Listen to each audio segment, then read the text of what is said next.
Hi, Janice. A bunch of people tagged me in your video, and I wanted to answer your question. Where were Hispanics or Latinos during slavery?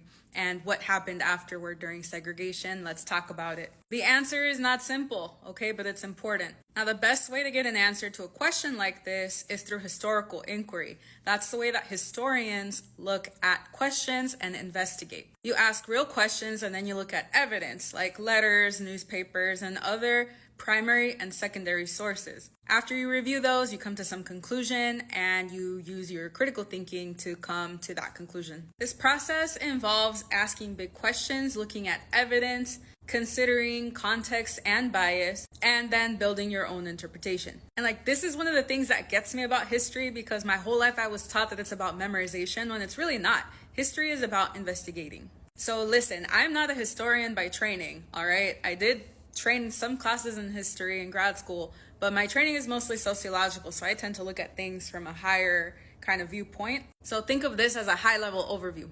For those of you who want a detailed historiographic breakdown, I encourage you to follow Dr. Ramiro Contreras, who's also on here and makes content about Latinos and Mexican Americans in Texas, which is a really important site when we're talking about Latinos or Hispanics and slavery. All right. So what were Latinos or Hispanics doing during slavery? Well, it depends. And your question needs to be more specific, which you've already kind of acknowledged through your other videos you've made, Janice. That's because Latino or Hispanic are modern identity and demographic identity markers, or demonyms. And slavery in the Americas spans centuries. So when we say slavery and Hispanics, are we talking about people of Spanish and indigenous ancestry in what today is the US?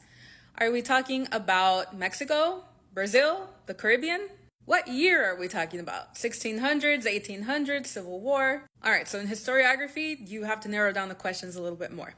Okay, the answer. So some Hispanics, Latinos, whatever you want to call them, were actually enslaved as well, especially those of indigenous heritage during Spanish colonial rule in the Americas. But that type of slavery was not exactly like the chattel slavery that was experienced by people of African ancestry who were in what today is the US. Those folks experienced a type of slavery where they were considered completely unhuman, they were treated like property, and they had no legal rights and no pathway to freedom. Now, some scholars like to argue that in Latin America, slavery was a little bit different because of the Catholic influences from Spain and from Portugal looked at the indigenous people as childlike and not completely soulless, which is how they viewed people of African heritage. Over time, some people, especially those in the newly acquired territories of what formerly was Mexico and then became the US, opposed slavery.